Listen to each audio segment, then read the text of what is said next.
बिस्मिल्लाहिर्रहमानिर्रहीम। अस्सलाम वालेकुम डियर स्टूडेंट्स। आज हम चैप्टर नंबर 3 के शॉर्ट क्वेश्चंस को अटेम्प्ट करेंगे। आज का फर्स्ट जो शॉर्ट क्वेश्चन है वो कुछ इस तरह से है। If you are riding on a train that speeds past another train moving in the same direction on an adjacent track, it appears that the other train is moving backward why.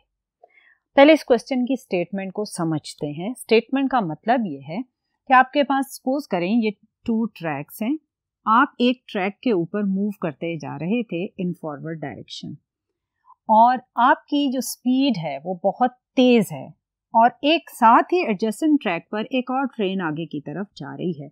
ये train slow है, आप जिस train में बैठे हैं वो fast है। क्योंकि आप एक फास्ट ट्रेन पर बैठे हुए हैं और आप इस स्लो मूविंग ट्रेन को अगर क्रॉस करते हैं तो आपको ये लगता है कि ये ट्रेन पीछे की तरफ मूव करना स्टार्ट कर रही है। हालांकि ऐसा होता तो नहीं, वो जा तो आगे की तरफ ही रही होती है।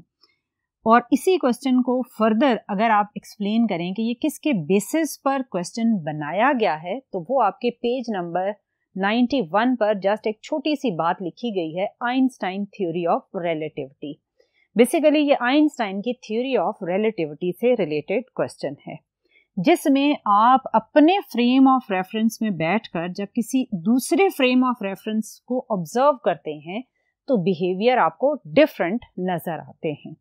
अब according to Einstein special theory of relativity, अगर आप एक फास्ट मूविंग ट्रेन में बैठकर एक स्लो मूविंग ट्रेन को क्रॉस करते हैं तो सपोज करें आपकी जो स्पीड है वो 70 किलोमीटर पर आवर है और इस ट्रेन की जो स्पीड है वो है 40 किलोमीटर पर आवर। अब आप जब इसको क्रॉस करेंगे तो जो आपको इसकी स्पीड नजर आएगी वो आप दोनों ट्रेन्स की स्पीड के डिफरेंस के इक्वल नजर आएगी, जो कि होगी 30 किलोमीटर पर आवर।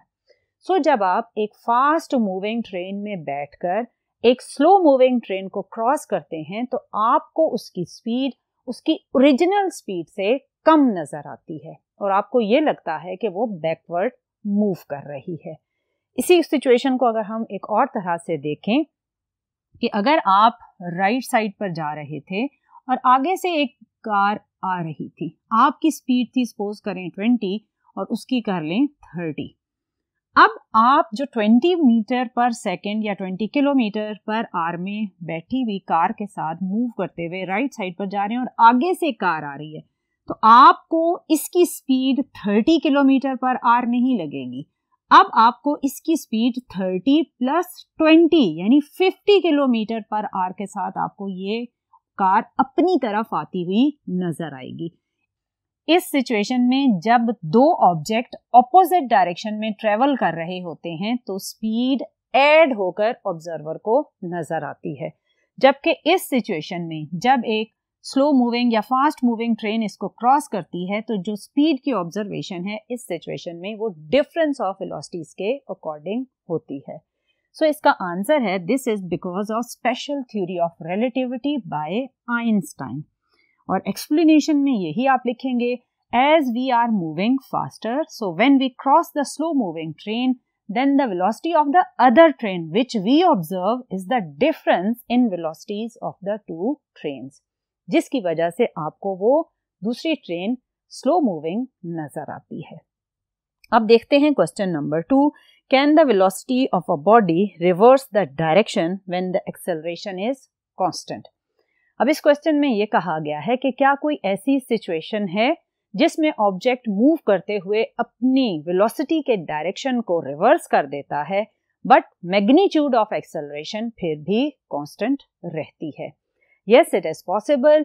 जब आप किसी भी ऑब्जेक्ट को वर्टिकली अपवर्ड थ्रो करते हैं तो अपनी मैक्सिमम हाइट पर पहुंचने के बाद वो अपनी डाउनवर्ड मूवमेंट को स्टार्ट करता है, जिसका मतलब वो अपनी वेलोसिटी के डायरेक्शन को रिवर्स कर लेता है।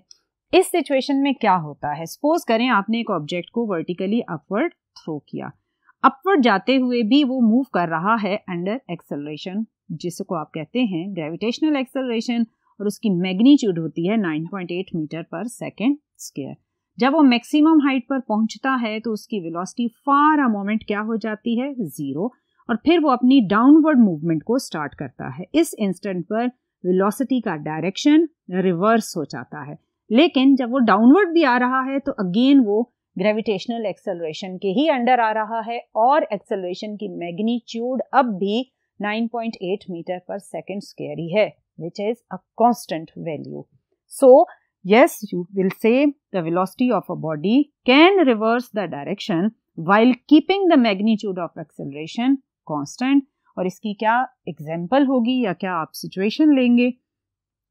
तो एग्जाम्पल में आप लिखेंगे a body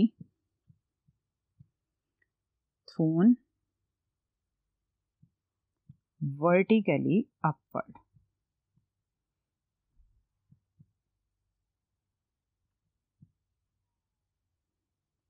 आप इसकी फर्दर डिटेल भी लिखेंगे कि when a body is thrown vertically upward at maximum height the body reverses its direction of velocity but the acceleration which is acceleration due to gravity has the same magnitude 9.8 metre per second square in upward and downward motion. ये था आज का second short question. हम move करते हैं next board पर और देखते हैं कि रिमेनिंग शॉर्ट क्वेश्चंस की स्टेटमेंट्स क्या हैं। जी डियर स्टूडेंट, आज के थर्ड क्वेश्चन की स्टेटमेंट कुछ इस तरह से है, when you stand still on the ground how large a force does the ground exert on you, why does not this force make you rise up into the air. ये आपकी standing position से related एक question है जिसमें आपसे ये पूछा गया है कि जब आप खड़े होते हैं तो कौन कौन सी फोर्सेस हैं जो आप पर एक्ट करती हैं। पहली तो वो फोर्स है जो आपके वेट के इक्वल होगी। जब आप खड़े होते हैं तो आपका weight vertically downward on ground act कर रहा होता है, ये एक्शन फोर्स हो गई। और इन रिएक्शन ग्राउंड आप पर बिल्कुल आपके वेट के इक्वली एक वर्टिकली अपवर्ड फोर्स अप्लाई कर रही होती है जिसे आप नॉर्मल फोर्स कहते हैं। यानी अगर यहाँ पर आप ग्राउंड पर खड़े हैं तो आपका जो वेट है वो वर्टिकली डाउनवर्ड होगा, जो कि फोर्स ऑफ क्या हो जाएगी, एक्शन। और according to Newton third law आप पर एक्ट करेगा रिएक्शन, जो कि आपके वेट के एग्जैक्टली इक्वल होगा बट इन ऑपोजिट डायरेक्शन होगा। और आप ये पढ़ चुके हैं कि अगर किसी भी ऑब्जेक्ट पर two equal and opposite forces act करें तो वो ऑब्जेक्ट इक्विलिब्रियम में होता है, उसमें कोई भी एक्सेलरेशन प्रोड्यूस नहीं होता, क्योंकि इन दो इक्वल एंड ऑपोजिट फोर्सेस की वजह से जो नेट फोर्स अप्लाई होगी इस ऑब्जेक्ट पर वो क्या हो जाएगी, जीरो। और अगर नेट फोर्स जीरो है तो न्यूटन सेकंड लॉ के अकॉर्डिंग एफ जीरो, तो फिर एक्सेलरेशन भी क्या होगा, जीरो होगा और ऑब्जेक्ट रेस्ट पर रहेगा। बिल्कुल इसी तरह आपके बॉडी में जब आप खड़े होते हैं तो वेट वर्टिकली डाउनवर्ड जो कि एक्शन, और reaction vertically upward, but these two forces are equal and opposite, so the net force on your body is zero, so the body will remain at rest. इसी बात को आप points में लिख दें। while standing on ground our weight acts vertically downward on the ground in reaction because of Newton third law ground exerts an equal and opposite force Fn, जिसे normal force कहते हैं, on our body। ये आपके part 1 का answer हो गया।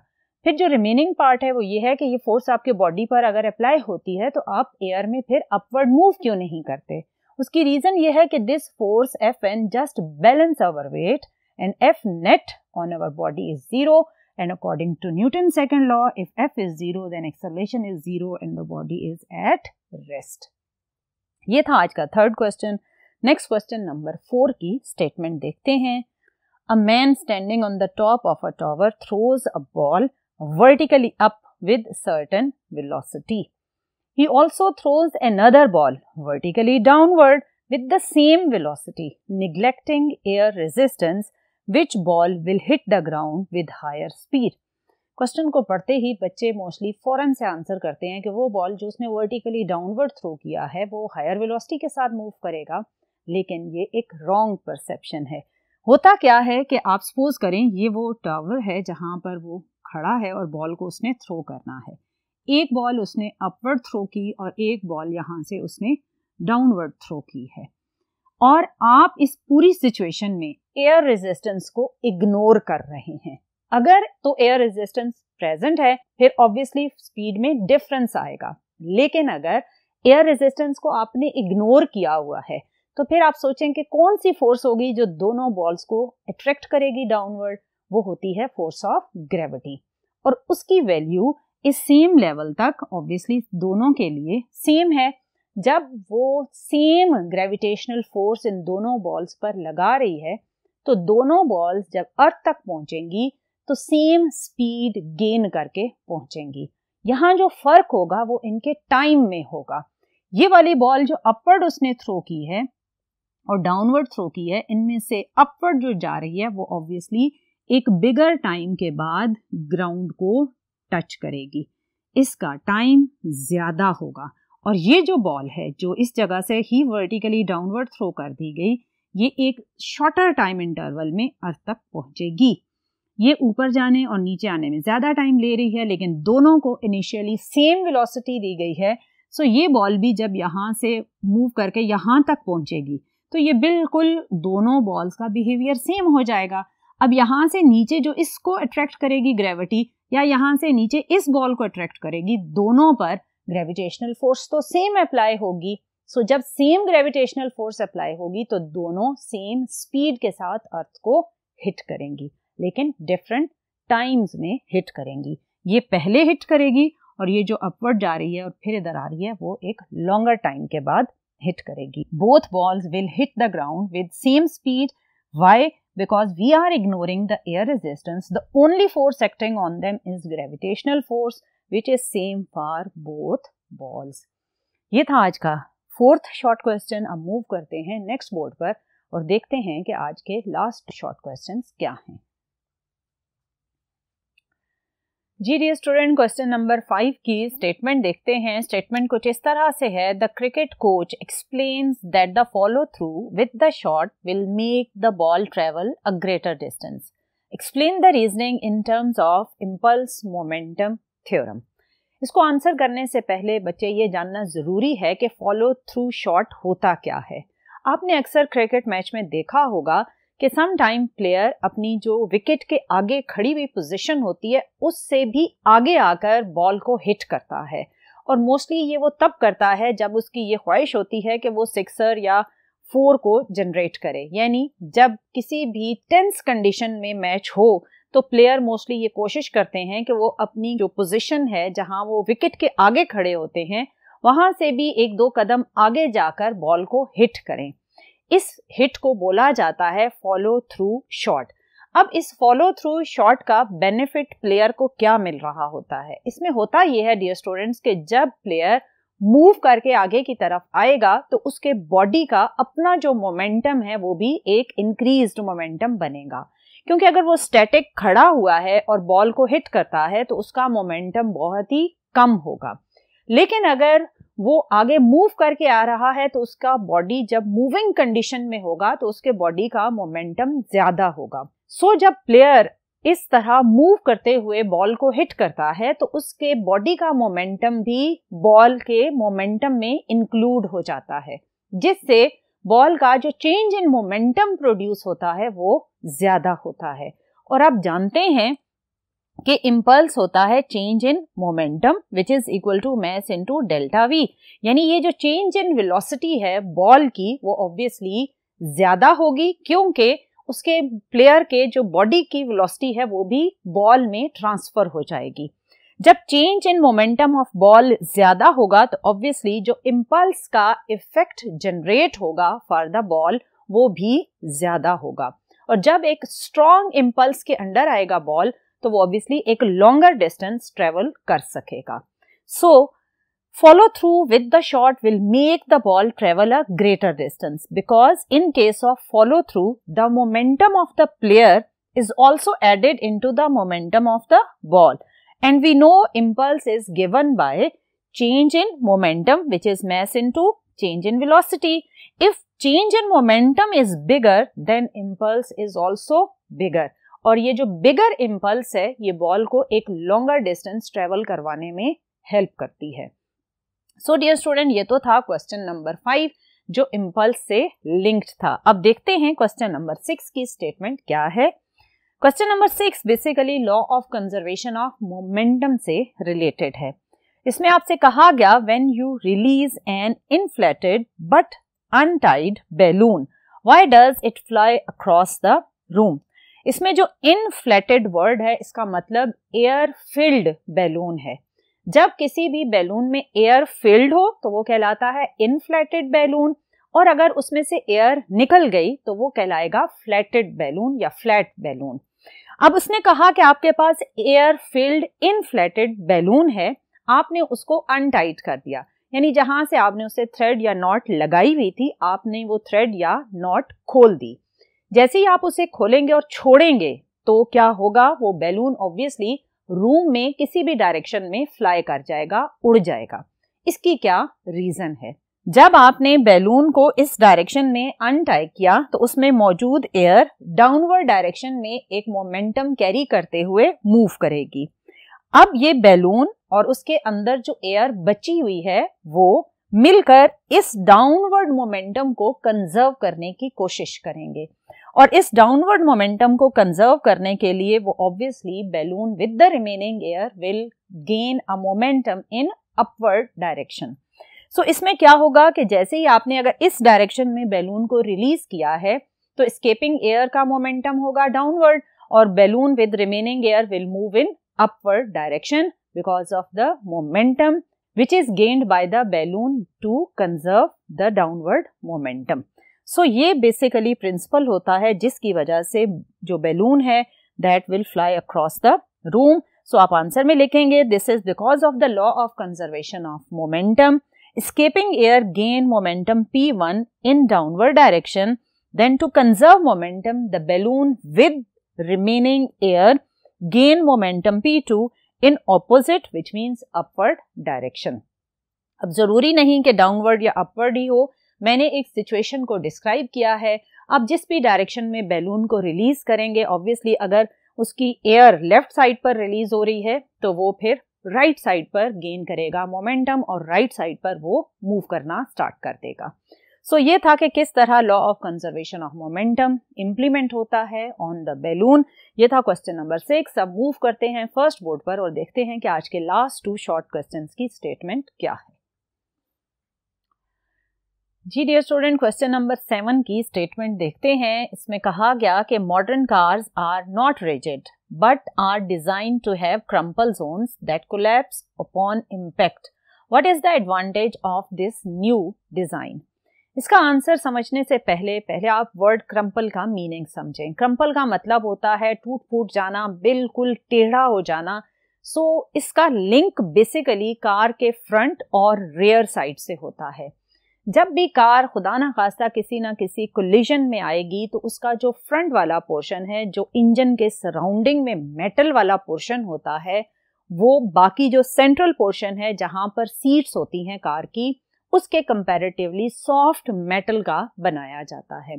क्यों soft metal का बनाया जाता है? उसकी रीजन ये होती है कि अगर कार का किसी भी सरफेस के साथ कोलिजन हो तो उस कोलिजन के प्रोसेस में जब कार का फ्रंट पोर्शन हिट करे तो ज्यादा जो उस कोलिजन की एनर्जी है वो फ्रंट पोर्शन एब्जॉर्ब कर ले। कैसे एब्जॉर्ब करेगा? वो टेढ़ा होने में एब्जॉर्ब करेगा या यूज करेगा। क्योंकि मैंने बताया कि इंजन के सराउंडिंग में जो फ्रंट पोर्शन ऑफ कार होता है वहां यूज की जाने वाली मेटल जो बैक साइड है जहां पर आपकी सीट्स हैं पैसेंजर की या ड्राइवर की, उस जगह पर यूज होने वाली मेटल के कंपैरेटिवली सॉफ्ट होती है। इसलिए सॉफ्ट रखी जाती है कि जब कार को लाइट करे तो वो सॉफ्ट मेटल बड़ी आसानी के साथ टेढ़ी हो सके और कोलिजन का जो इम्पैक्ट है जिससे एक डिफॉर्मेशन प्रोड्यूस होनी है वो फ्रंट पोर्शन में मैक्सिमम डिफॉर्मेशन प्रोड्यूस करे। जब कोलिजन में लगने वाली एक लार्ज फोर्स उस फ्रंट पोर्शन को डीफॉर्म करने में यूज हो जाएगी तो जो पीछे बैठे हुए पैसेंजर्स हैं या ड्राइवर है उन तक फोर्स का एक स्ट्रॉन्ग इम्पैक्ट ट्रांसमिट नहीं होगा। वहां तक पहुंचते पहुंचते फोर्स का एक मैक्सिमम पोर्शन क्रम्पल जोन अपने आप को टेढ़ा करने में कंज्यूम कर चुका होगा। सो पैसेंजर्स या ड्राइवर सेफ रहता है because of the collision impact. कुछ कार में यही वाला इम्पैक्ट बैक साइड पर भी होता है, यानी कार का जो पिछला हिस्सा होता है वहां पर भी इसी तरह जो मेटल यूज किया जाता है वो सेंट्रल पार्ट ऑफ कार के कंपैरेटिवली सॉफ्ट मेटल से बनाया जाता है, ताकि अगर बैक साइड से भी कार को कोई हिट करे तो उसका इम्पैक्ट ज्यादा यूज हो जाए टू क्रम्पल या उस बैक साइड को टेढ़ा करने में। और उस फोर्स का ज्यादा इम्पैक्ट जब वहां यूज हो जाएगा तो पैसेंजर और ड्राइवर तक उस फोर्स का एक वीक इम्पैक्ट ट्रांसमिट होगा, जिससे पैसेंजर्स एक सीरियस इंजरी से सेफ रहेंगे। सो क्रम्पल जोन क्या करता है? क्रम्पल जोन रिड्यूस करता है chance of serious injuries and keep most part of the car in safe condition. कैसे? क्योंकि इम्पल्स आप जानते हैं कि होता है F average into delta t. Impulse के दो फार्मूलाज आपने पढ़े थे, एक में था impulse is equal to change in momentum और दूसरा है एफ एवरेज इंटू टाइम। ये वो टाइम ऑफ इम्पैक्ट होता है जो कोलिजन में दो बॉडीज का आपस में जो कॉन्टेक्ट टाइम है उसे इंडिकेट करता है। अब यहां पर अगर आप एफ एवरेज को लिखें तो वो होगा impulse divided by delta T. अभी मैंने आपको बताया कि क्रम्पल जोन ज्यादा टाइम अपने अंदर एनर्जी को एब्जॉर्ब करने में कंज्यूम कर लेता है। सो जब डेल्टा टी इंक्रीज होगा तो एवरेज फोर्स जो बाकी कार तक ट्रांसमिट होनी है वो ऑब्वियसली कम हो जाएगी, क्योंकि ये इम्पैक्ट का टाइम और एवरेज फोर्स दोनों क्या है? इनवर्सली प्रोपोर्शनल हैं। सो जब क्रम्पल जोन डेल्टा टी को इंक्रीज कर देता है, और किस तरह इंक्रीज करता है? अपनी डीफॉर्मेशन में ज्यादा फोर्स को कंज्यूम करने लग जाता है। सो जब डेल्टा टी इंक्रीज होता है तो एवरेज फोर्स डिक्रीज होना स्टार्ट हो जाती है, और ये वो एवरेज फोर्स होती है जो पैसेंजर तक या ड्राइवर तक ट्रांसमिट होनी होती है। सो क्रम्पल जोन एक सेफ्टी पर्पस के लिए यूज किया जाता है कि जब भी कोई कोलिजन का प्रोसेस हो तो फोर्स का स्ट्रॉन्ग इम्पैक्ट पैसेंजर्स तक ट्रांसमिट ना हो। सो डियर स्टूडेंट, ये था कि किस तरह जो मॉडर्न कार्स हैं उनमें यूज होने वाला क्रम्पल जोन पैसेंजर को सेफ्टी प्रोवाइड करता है।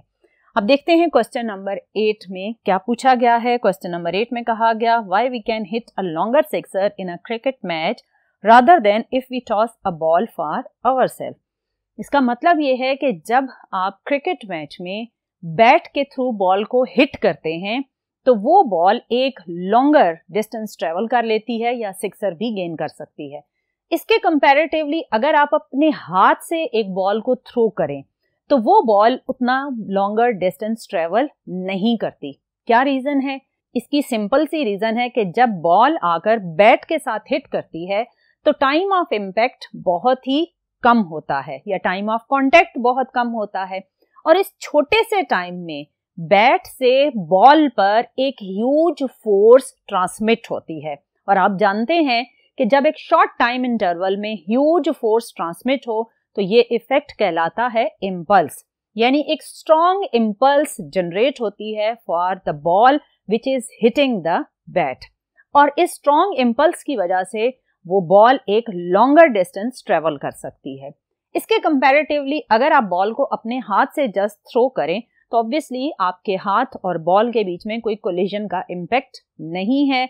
आपकी हाथ की सरफेस बहुत ही सॉफ्ट होती है जबकि बैट की सरफेस बहुत ही हार्ड होती है, और अगर आप अपने हाथ से बॉल को थ्रो करेंगे तो ऑब्वियसली उसमें जो चेंज इन मोमेंटम आएगा, यानी बॉल में जो चेंज इन मोमेंटम आएगा वो बहुत ही कम आएगा। जब चेंज इन मोमेंटम कम आएगा तो ऑब्वियसली इम्पल्स भी कम प्रोड्यूस होगी बॉल में, और जब इम्पल्स का इम्पैक्ट कम होगा तो वो बॉल एक लॉन्गर डिस्टेंस ट्रेवल नहीं कर सकेगी। So when we hit the ball by a bat, huge force acts on the ball in a short time interval and effect of impulse is produced, और यही जो impulse का effect है ये ball को एक longer distance travel करवाने में help करता है। लेकिन अगर हम टॉस करें बॉल को खुद, if we toss a ball for ourselves then change in momentum is comparatively very small, और जब बहुत ही कम चेंज इन मोमेंटम होगा बॉल में तो ऑब्वियसली इम्पल्स भी कम होगा और वो जो डिस्टेंस ट्रेवल करेगा वो भी कंपैरेटिवली बहुत ही कम होगा। सो डियर स्टूडेंट, ये थे आज के शॉर्ट क्वेश्चन। इंशाल्लाह आने वाले लेक्चर में मजीद डिफरेंट कॉन्सेप्ट्स के साथ मिलेंगे। टिल नेक्स्ट लेक्चर, अल्लाह हाफिज।